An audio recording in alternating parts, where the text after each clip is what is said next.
G'day and welcome to the Off-Chain Podcast. Don here with you. Our guest today is Mauricio Magaldi, Head of Product at Midnight, part of the chain of Cardano. He's also the host of BlockDrops Podcast and a mentor at Outlier Ventures. Quite the CV there.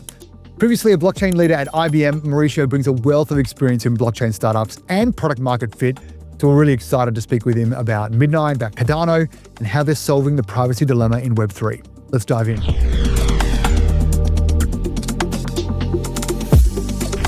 Tell us, what's your origin story? How did you get started in blockchain? This was April 23rd, 2014. Oh, wow. That's the day I first came across the Bitcoin white paper. At that time, I worked at HSBC. We were undergoing the large transformation project for the agreement with the DOJ, and it was a de-risking effort. And it sounded to me that technology would be the thing that could help us streamline data flows. But the reaction of the team there was like, we're trying not to go to jail, Mauricio. Why would we touch Bitcoin or any of this nonsense? I'm like, okay, that is a very interesting reaction to a piece of technology. Yeah. So I just kept studying and learning, and soon enough, Ethereum came about. Programmable money was a big thing. At that point, I was 15 years into a financial services career. I had seen a bunch of stuff from the technology standpoint, from the data standpoint. And that kind of sounded an obvious progression on whatever existed before. I just kept studying. Fast forward a few years, I was at IBM, and I came across an opportunity to lead the blockchain services practice for Latin America. And then I never looked back. Even though I went back to banking for a few years, I always kept working and studying and being in touch with the crypto community. Managed to avoid a few rugs here and there over the years, but more importantly, never saw this much progression in collective technological intelligence in my lifetime. And that's what attracted me first, and what's keeping me here for now 11 years. Yeah, right. Okay. So that's quite a while. Why do you think your mates at HSBC thought that getting into blockchain would be a path to getting in trouble with the law? What was it a vibe back? Remember, this is 2014. Nobody thought of digital assets as an asset class at that point. Yeah. We were learning about, scams and hacks. And at that point, everything that wasn't known and regulated was seen as a Ponzi or a pyramid scheme. Sure. And I think the fact that crypto is permissionless is what scares people in regulated industries the most. Yeah. So I'm glad we are starting to overcome that kind of perception about blockchain, public chains, and crypto in general, especially in regulated markets. So it's an interesting. It seems a lot of time, 11 years. I know people who are much longer than I am in the industry. But it also seems too early. I think Sure. The wider population is just now starting to comprehend what this new paradigm means to them and their industry. And it's just such a privileged position to be in helping educate and build in this space as it happens. So very fortunate. Yeah, man. I think that education piece is so huge, because that permissionless piece, I find, is even all the way down to the retail investor. The proverbial grandma, how you're going to get grandma in, that permissionless part is the bit that freaks people out. I think maybe the most, because even if they can come to understand the technology and the benefits, the fact that there's no central authority you can go to and say, oh, I accidentally sent my Bitcoin to the wrong address, or I got scammed, what can you do? Apart from, maybe in some jurisdictions, there might be some recourse or some legal process you might be able to go through. The fact that it's permissionless basically means that, I joke around. Yeah, I joke around with a few friends, especially those who are maxis of some kind. I'm not one. So the the whole concept of being self-sovereign, becoming your own bank, is very attractive until you realize that the risks of being your own bank are the risks of being a bank. Yeah. And those are very, very high. So I tend to see the decentralization, which speaks to self-sovereignty in this particular way, is more of a spectrum. So some people will be ultimately self-sovereign, and more power to them. And I'm glad that we can build infrastructure that allows them to be that. Mhm. And then there's an entire world of people, like 8 billion people, that have different degrees of ability or interest or care of being self-sovereign. And we have to build for them too.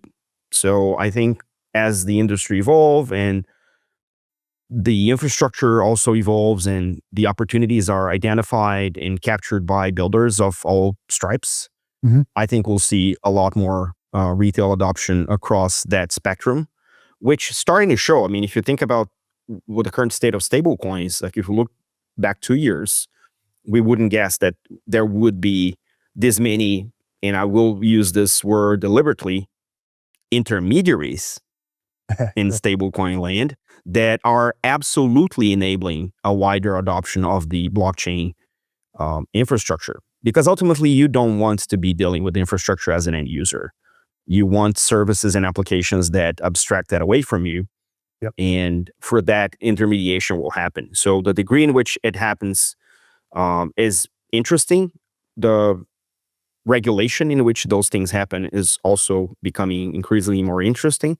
If you told me 11 years ago I would be excited about discussing regulation, I would laugh at your face until I fell off my chair.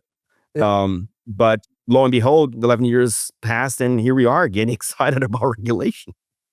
Yeah. What is it that excites you about regulation? Because again, that does sound like a very bizarre thing to say. It's bizarre, Sounds but I think it's thing to say. That's reality. the ability of the regulator to benefit from this particular new technology. Mhm. Like I worked in financial services, regulated financial services. I did filings. I did stress testing for banks in face of regulations and regulators. And the timeliness in which these things happen is very lax. It's not real time. The data is adjusted and reconciled before getting pushed into Mhm. whatever database the regulators have. With this new infrastructure, if we welcome the regulators on chain for what I call on chain oversight, the timeliness of the industry getting a hold of some particular black swan event will be much better. The ability of regulators to actually propose and enforce on chain frameworks for, you know, products and services also there. Right now, if you go to a bank, they have their own very obscure systems that nobody can break into because nobody Yeah. can see what's going on behind doors. But on chain, you don't have that. So there is a mix between privacy and transparency that I think we're bringing to the on chain world, and kind of that speaks to my job at Midbank. That I think is a world of opportunities for regulators, and that's probably what excites me about being able to play in the between the TradFi and DeFi world. Is that, you know, there's also opportunities for people who are not supposed to be here, and that speaks to the nature of permissionlessness of this industry. Mhm. Yeah, man. Well, I am very keen to get into the privacy dilemma in Web3. But before we get there, let's talk about, or I'm keen to hear your story from how do you go from the enterprise IBM to then now building in the Cardano ecosystem? That seems like a switch.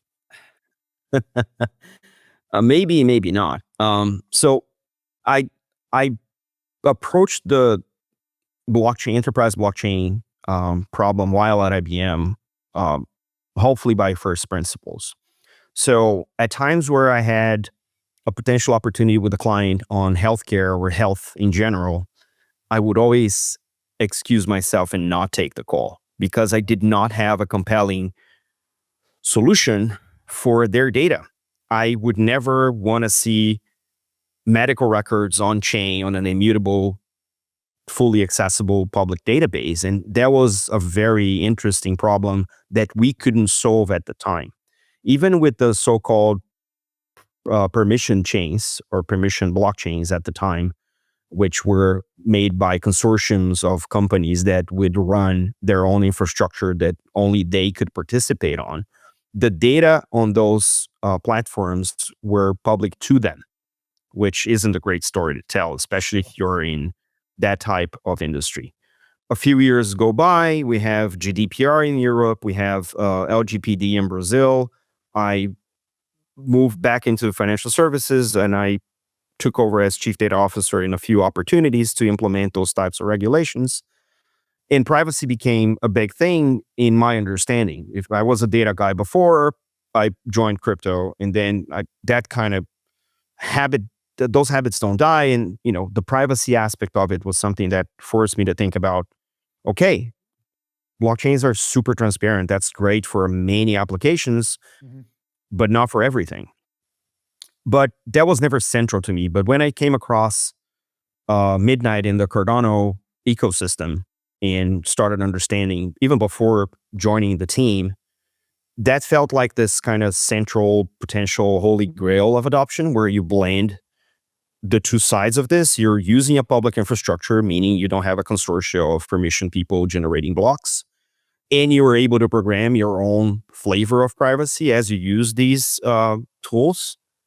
For a chief data officer who's mostly concerned about not becoming a honeypot while still maintaining full regulatory compliance, that sounded something that was missing in the technology stack for that particular function.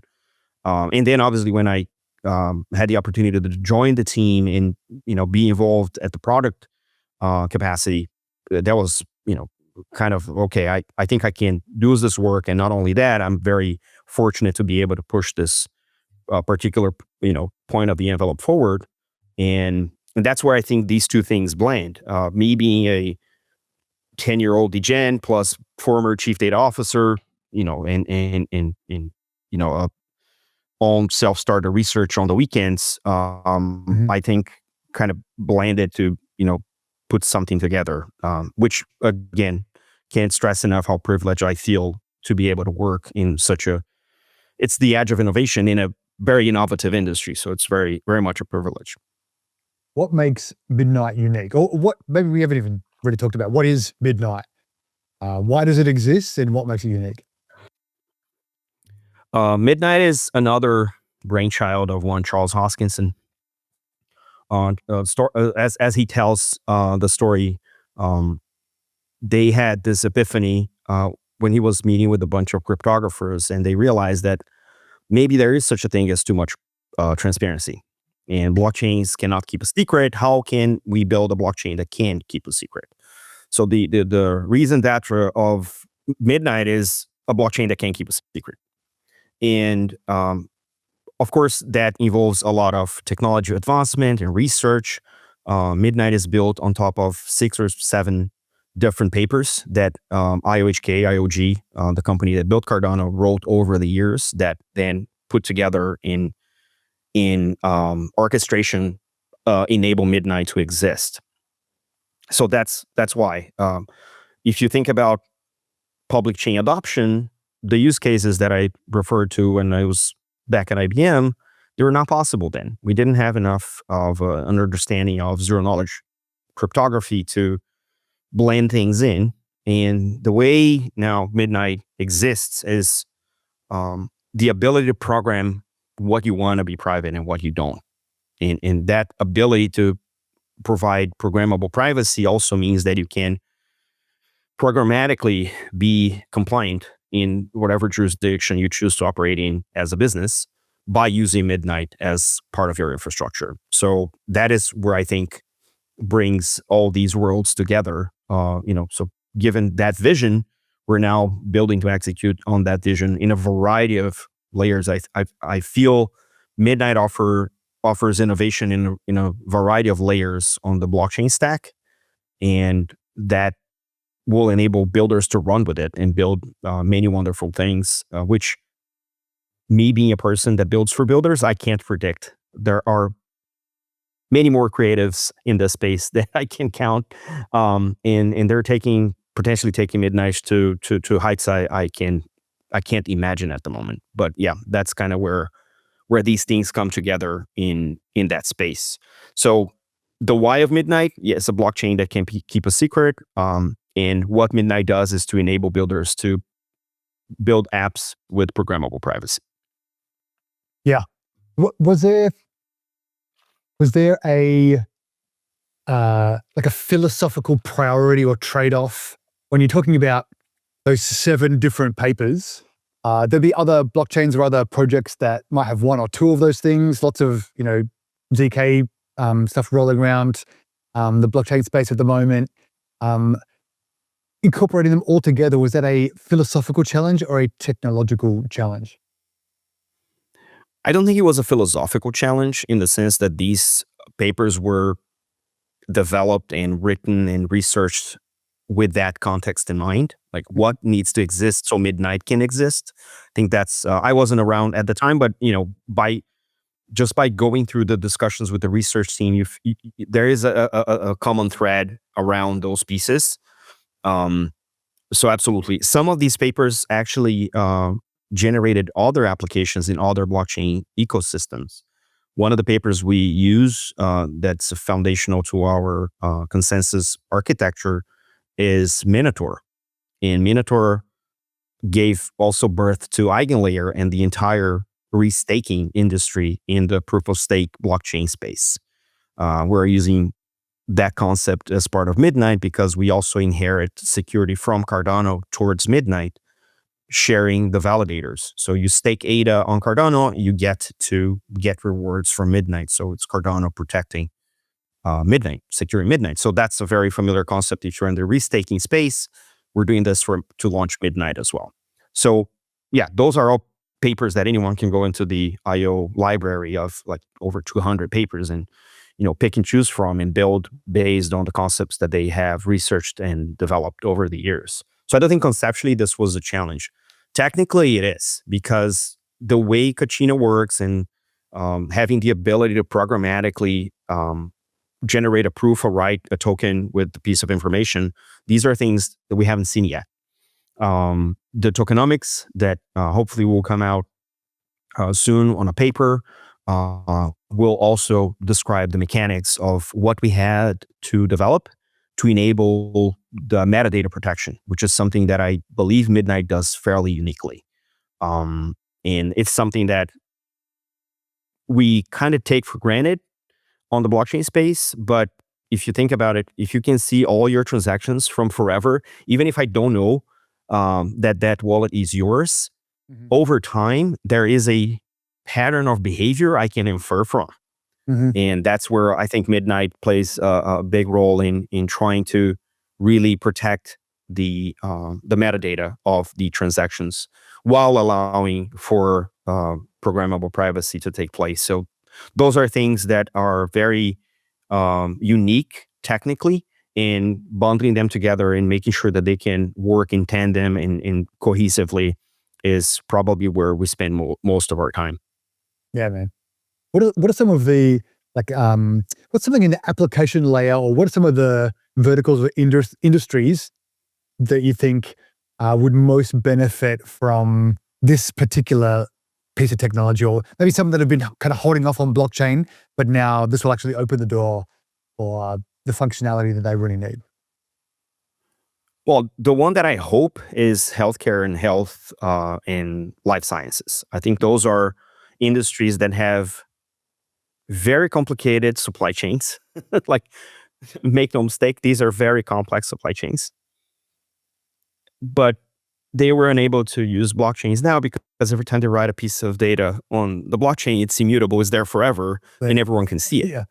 So in those industries, you can't do that. Not only it will infringe regulation, but you're actively exposing personal data.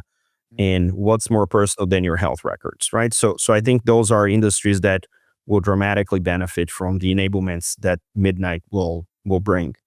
The second Been really space frustrating. that I was just going to say, it's been really frustrating because, like I say, the life sciences and healthcare, and blockchain seems like such a great match, but they, like you say, haven't been able to actually do anything there for Yeah. very, very obvious reasons, even though there'd be such great benefit. Yeah. I joined a DeFi event last year here in London, and one of the reasons why I went there is just to kind of question people building in the science space.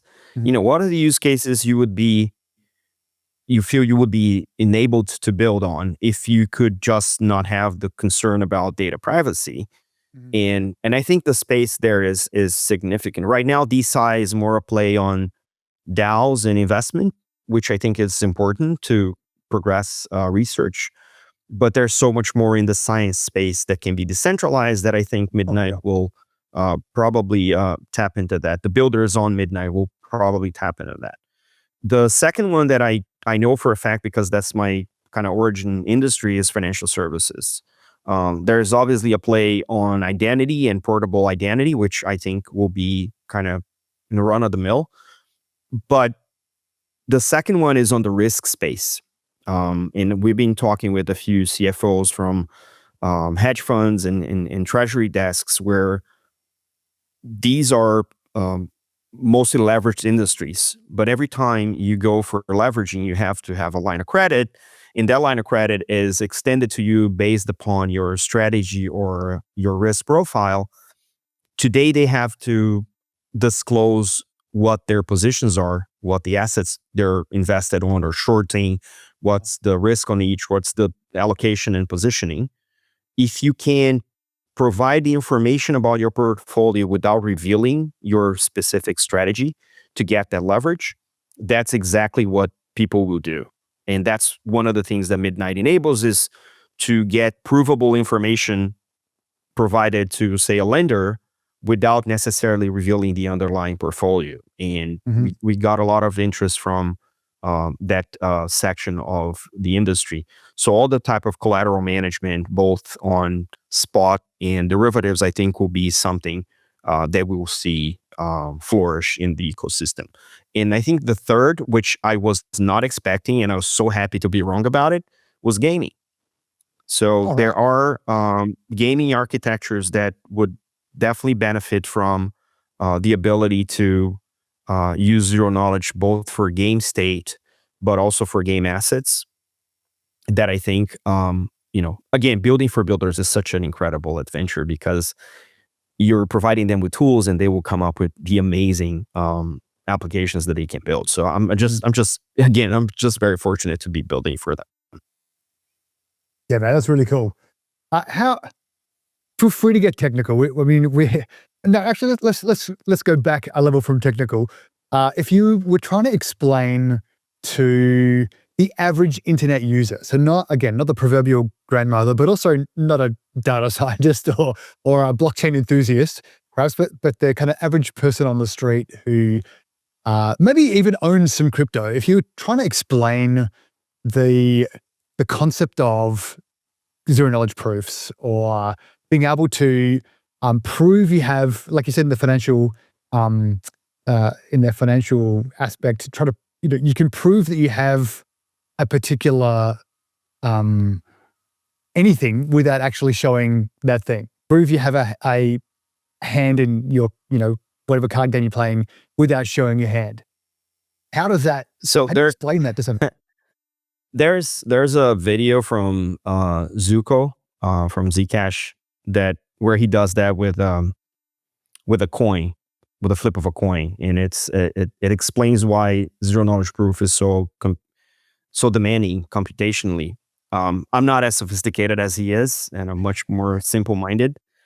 I like the whereas Waldo, whereas Wally um, analogy. So if you read the book, it will always tell you a lot of information about the scene. Mhm. Where the elephant is, where the house, the yellow house is, or where the the the juggler with pink pink blouses, and it will never tell you where Waldo or Wally is, So zero knowledge proof is almost the same thing. It will give you information about the data without necessarily giving you what the data is. And that abstraction away from the data point to the information about it is what makes it possible for systems to run and query a zero knowledge proof about the data and make a business decision without necessarily touching it. So I'll give you an example on the risk, the situation where we were just talking about. If I show you how many, how much I have from each stock, how long or short I am on each of those particular assets, you would absolutely infer that my model is more on the conservative side because I don't have any exposure to over leveraged positions, and everything I'm doing is either spot or cash basis. You could also ask my portfolio, is Mauricio's portfolio between 0.1 and 0.2 risk appetite given my model? And if I have an application that understands your model, the proof will say yes or no.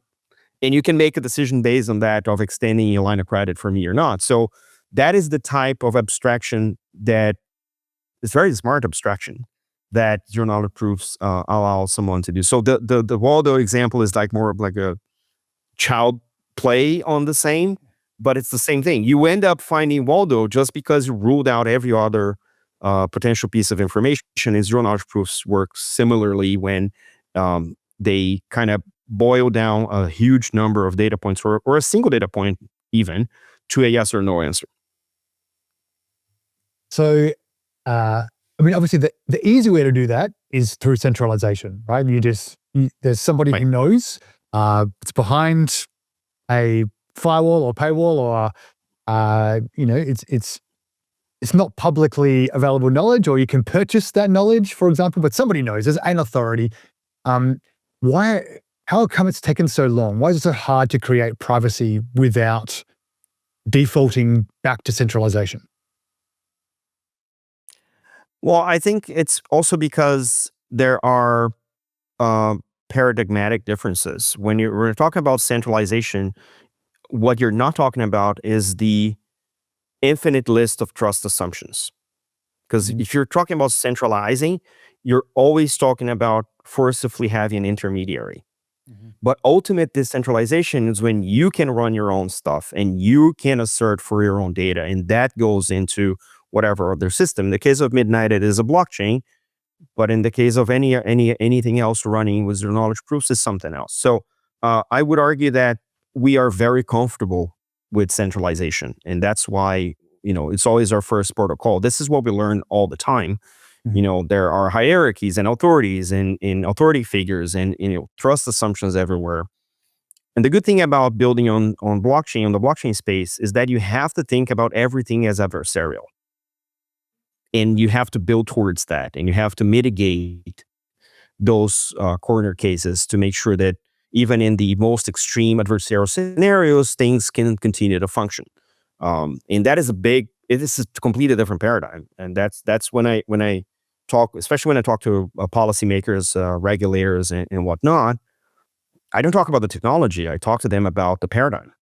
Mhm. You're operating in a different thing. You're used to being a central bank, and you're now entering a decentralized paradigm where all the things that might not apply.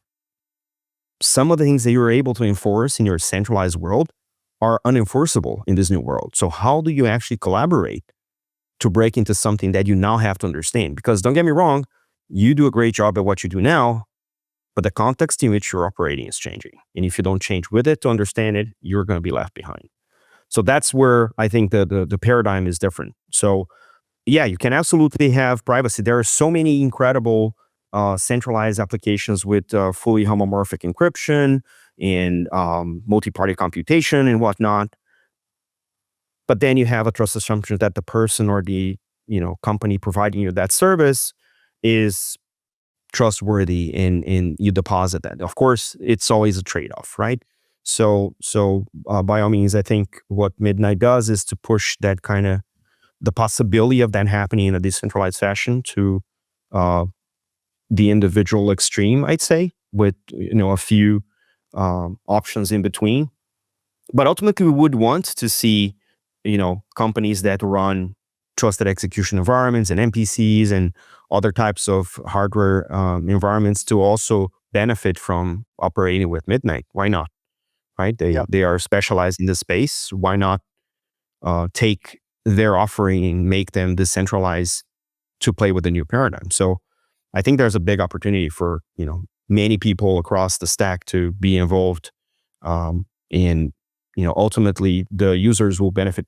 And my hope is that at some point we just stop talking about blockchains. It's just what we do. Do you think it's a paradigm shift that's holding enterprise back from really adopting blockchain, or is it the kind of technologies that you're building that's been holding them back? Or is it just a matter of time? Like you build it, they will come or prove the case. Stop talking about blockchain. I don't think I don't think it was ever if you build it, they will come. Just to recall my example at HSBC, Bitcoin was 6-7 years going by that point. HSBC didn't want to come. So I think it's more of a be enamored by the problems rather than by the solution. And we're starting to see that with stablecoins, because stablecoins, I think they are the current, killer app in crypto. Truly. Because if you can replace Swift in 2 of your banks and do it at a fraction of the cost, you're solving a problem. Mm-hmm. So that is the problem stablecoins largely solve, especially in the global south. So what else are we bringing to the table? So that's why I think because Midnight exists to enable programmable privacy and giving people back the choice of how much they can share or they want to share with the world, builders will take that further and create applications that will then resonate with regular users.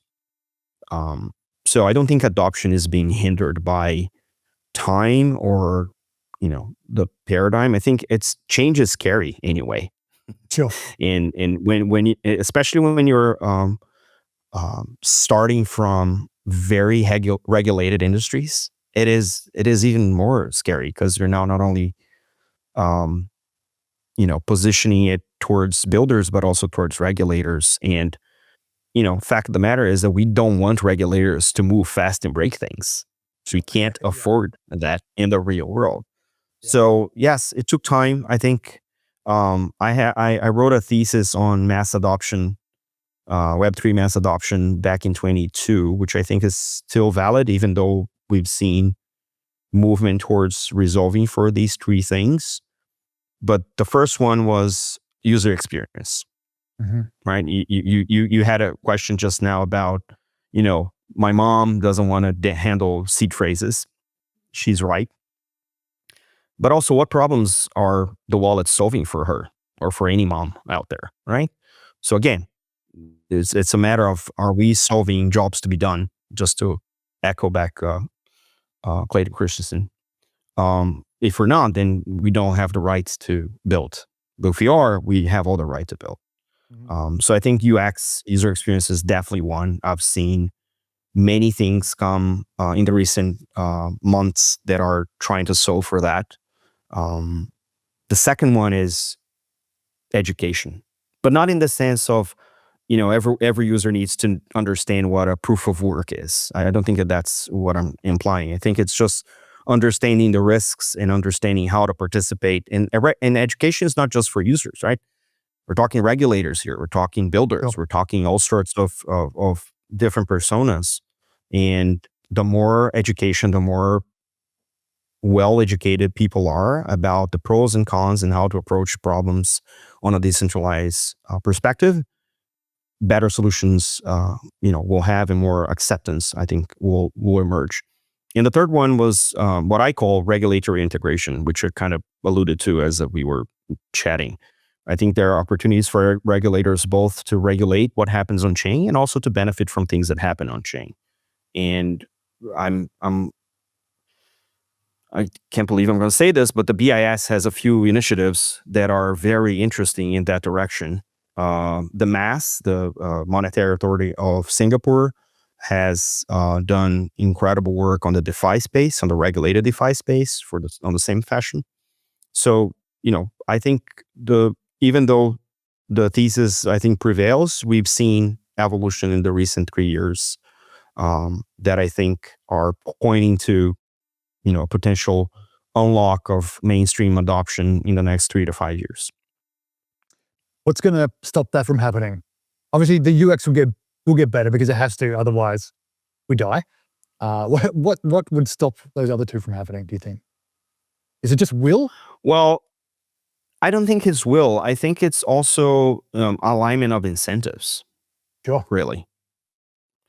But also, today is April 29th. Yesterday, Portugal and Spain had a massive power outage, and that stopped mining in the Iberics. So, yes, our relationship with the world and how we harness energy and power to propel our computers is a potential catastrophic halt on the evolution of crypto.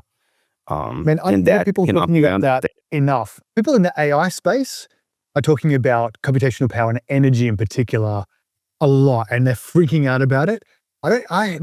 You're maybe the first person really in the blockchain sphere that I've heard mention that.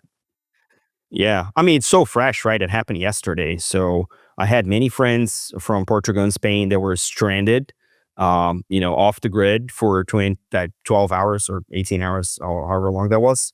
And then I saw reports that no mining activity happened in that area of the world for, an entire 12 hours. And I'm like, yeah. So it is not anti-fragile. Yeah. As we might want to believe in. So I think that's probably, as a recent emergency, I think that's one that kind of popped on the radar.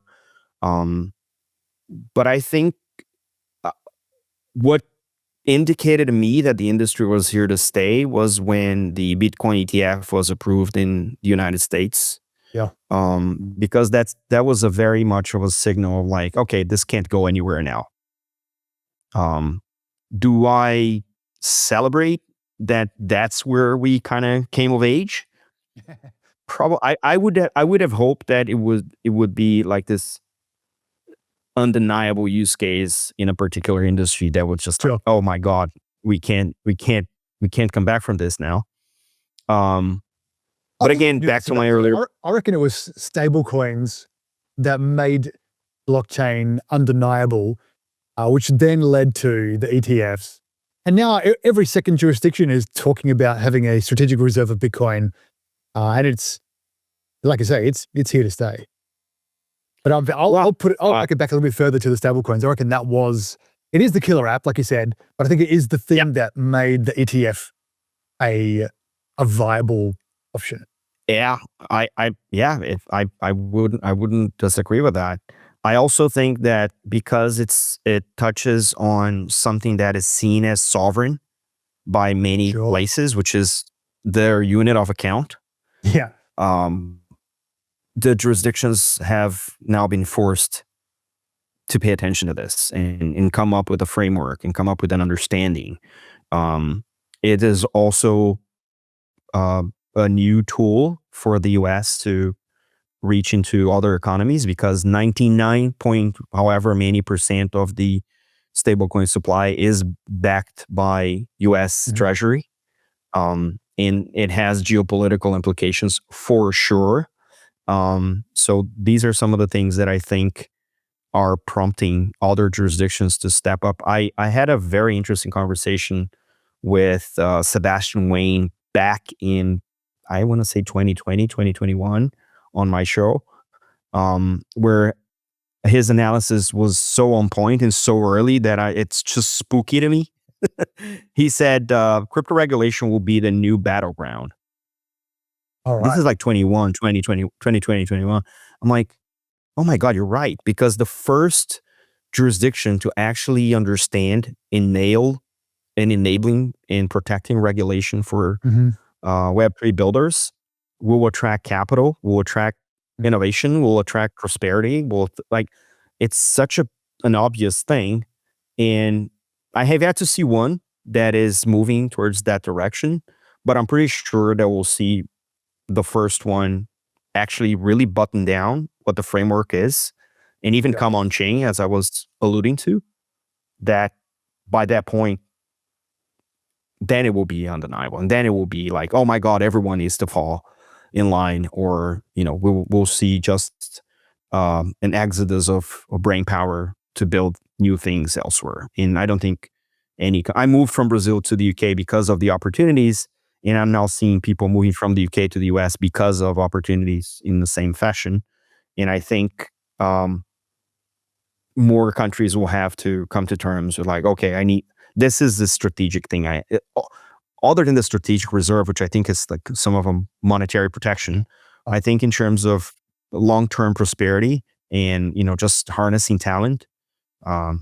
This is an industry that attracted probably the most brilliant minds of our time. I think so. They should pay attention to that. Yeah. But I think you did see a little bit of that happen over the last maybe 5 or 6, maybe since 2019, 2020.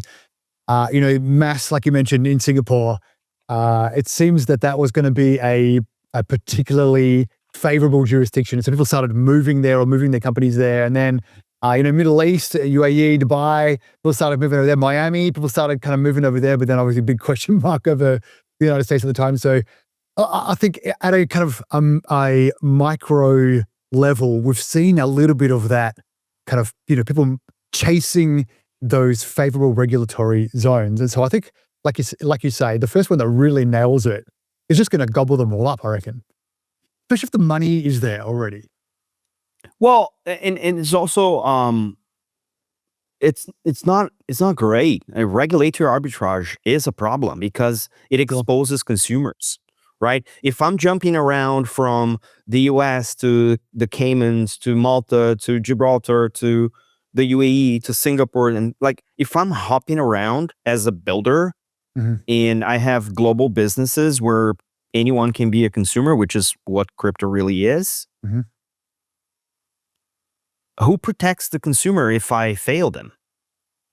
And we've seen people fail consumers in this industry, don't get me wrong, right? So the regulatory arbitrage isn't great either. So again, back to the decentralization standpoint, isn't it the time for regulators to really collaborate across the borders? Because if they don't, how fast can they become obsolete, right? So, big question. I don't have an answer. I just have questions. Well, you identified before that the change will follow the incentive alignment. What are the incentives that can align jurisdictions that are essentially in competition with one another? I think the potential of diminishing returns on talent. Yeah, okay. Should be enough. It's not going to be enough, but should be enough. Because if I'm a regulator and I know that my stance on this particular topic can either attract or repel talent, and I'm not thinking about the longer term prosperity of my own jurisdiction, then I'm going to make the call based on the very limited information I have. If I didn't go after educating myself into whatever this new thing is.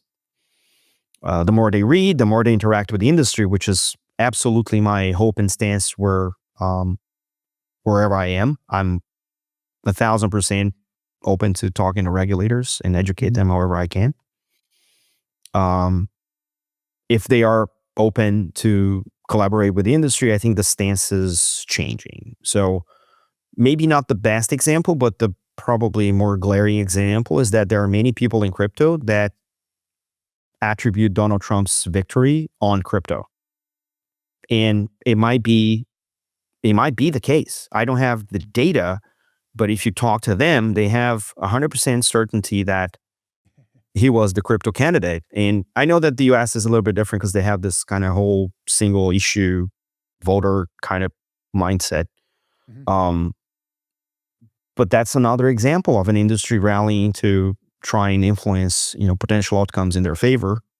Haven't seen this in that degree or boasting about it in other places. So maybe that's another. But yeah, definitely collaborating with the industry is something like even the FCA now here in the UK, they have a digital sandbox where, there's a lot going in terms of potentially expanding the regulatory framework. I know also some efforts both in the industry and the regulator in Australia, particularly recently. I need to catch up to my friend Steve Wallace from the APAC blockchain, Steve. but there's a lot of effort trying to breach and even expedite some things with best practices found in other jurisdictions, which I think it's how alignment will ultimately come into place. Yeah. How are you thinking about AI when it comes to the future? Like you mentioned, Donald Trump, the crypto candidate.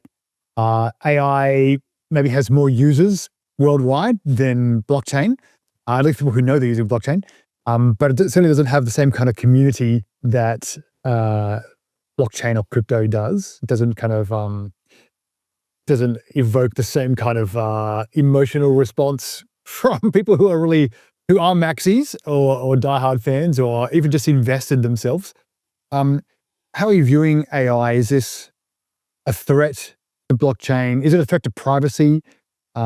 Is it something that we should be, running towards because it's going to help us achieve our goals? How are you thinking about it? Maybe personally, but then also when it comes to doing.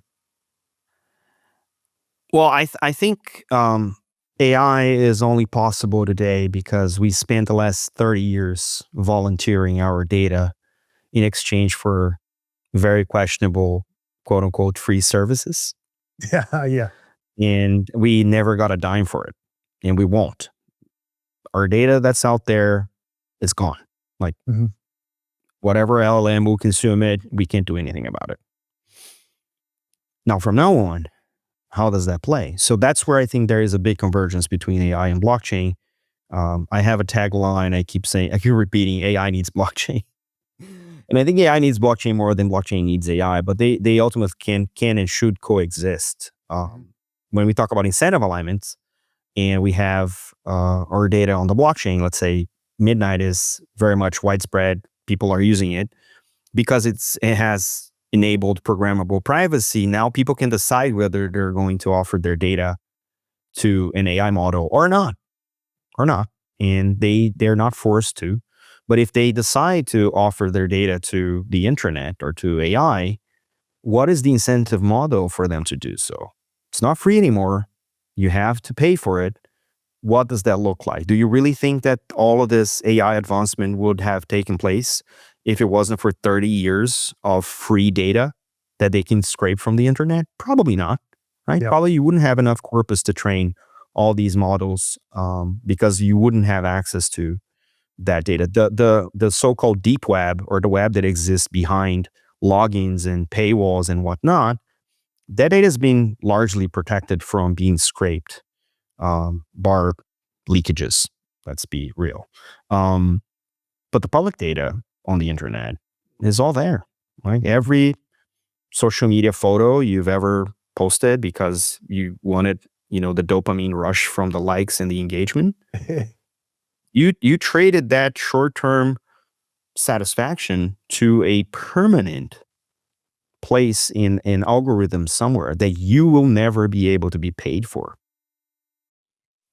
That can change when you put the internet on blockchain rails. So, and it will require privacy because, you should recall the NFT craze where people were right-click saving the JPEG Yeah. and waving it around like, do you really own this $3 million punk? If you do, why can't I use it on my website? Mhm. So with programmable privacy, you can really own, and only the people or the businesses you can offer, you want to offer access to your data will be able to. So it is a different paradigm, and we're going to have to make amends and adapt our, you know, mental models to it. But ultimately, I think we will be better as a society. This is Mauricio speaking. If we can combine all of these new technologies and, because of decentralization, push the power back to the edges, power back to the individual, so that those decisions are made by those who actually own the data and ultimately get rewarded for it. So probably a little bit of a utopia here on my end, but if we are building again, get enamored by the problem. And that's one of the problems that I would love to be able to solve. Yeah. Do you think people care? Like, have we not been trained now to give away our data for free? Oh yeah, we've been conditioned, especially because it speaks to such a visceral level, right? Dopamine of social media. Sure. Every time you share a little bit of your data, you get engagement, you get clicks, you get comments, and that is all the short term gratification you get from engaging in that behavior. Um, that is a very irrational, low level of behavior that we engaged in. If you think about it, you don't do that. If you stop to think about, how do I protect myself? How do I,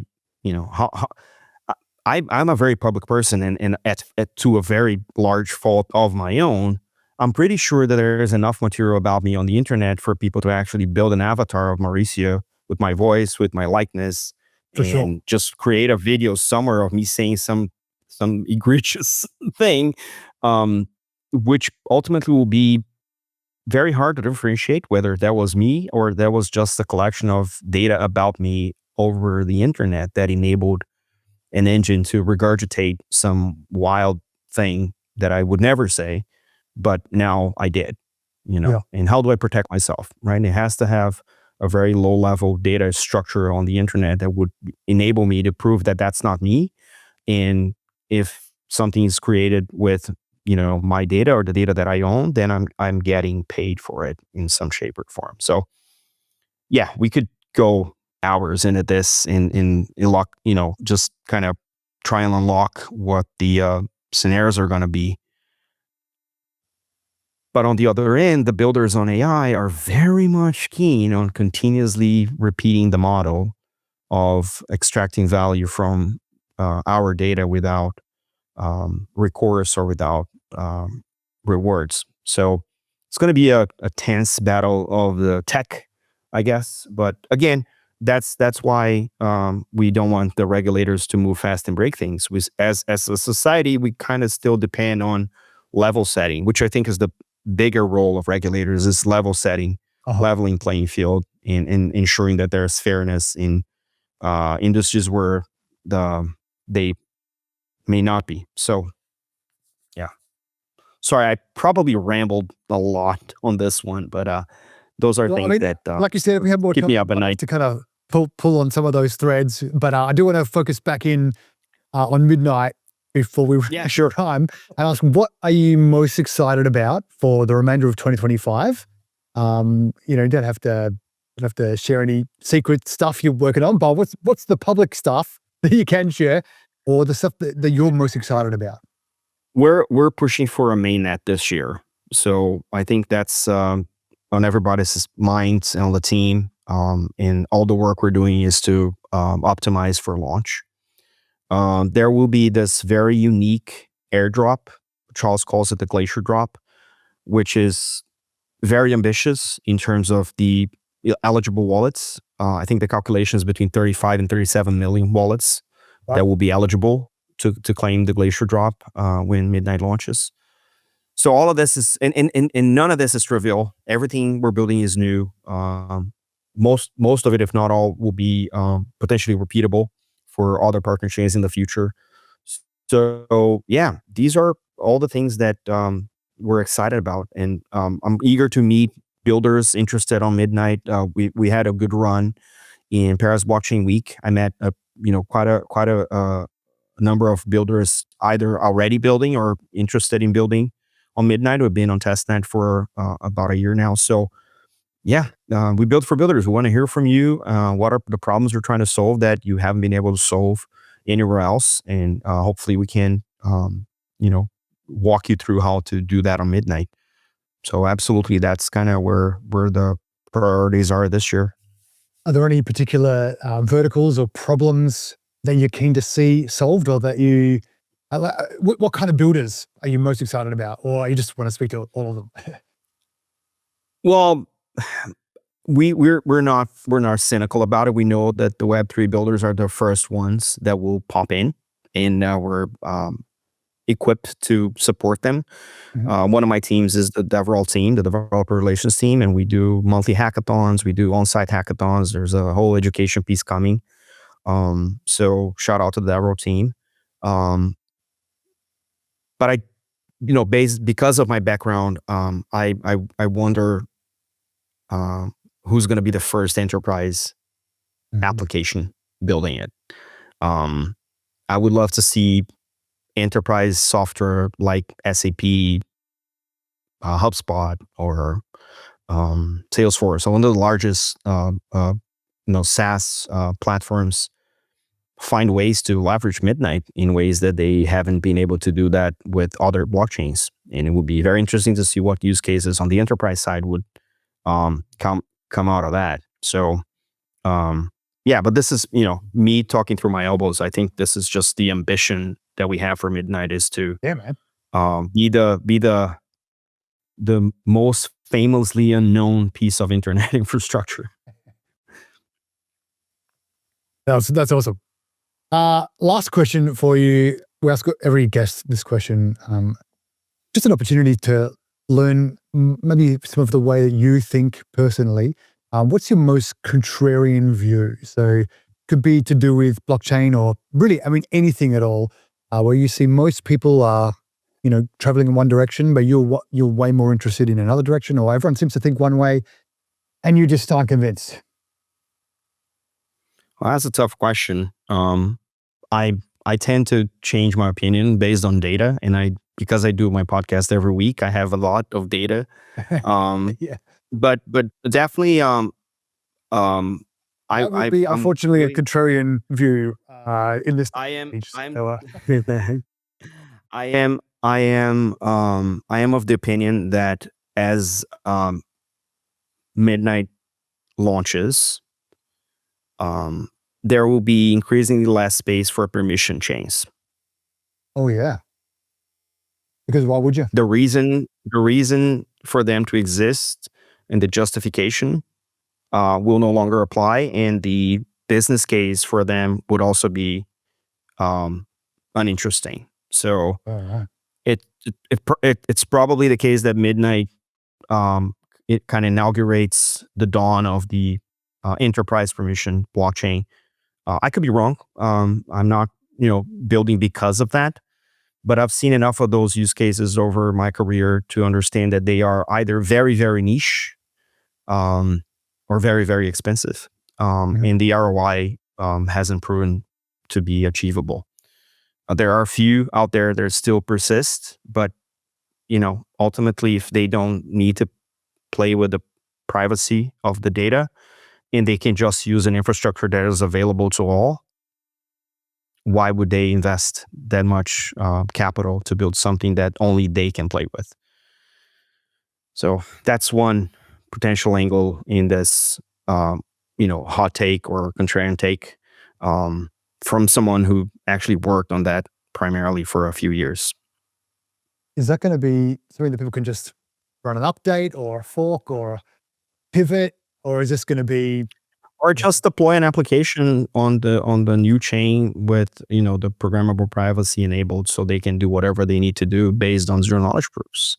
Yeah, so just forget about it. It's it is one of those things that, again, I try to take blockchain across multiple industries, enterprise blockchain across multiple industries. I've seen how these business cases are built from inside out. And we ultimately saw where they went. I think Midnight resolves for the things that didn't work long term, and I would love to see them built on Midnight. Yeah, man. Mauricio, really, really appreciate your time today. If people want to hear more from you or find out more about Midnight, where can they find you online? So I'll do a very shameless plug of my own podcast, if you allow me. Please. I've been doing BlockDrops Podcast for 5+ seasons now. It's a weekly digest on blockchain for business, and I have a weekly segment on an interview, which is the Block Talks interviews.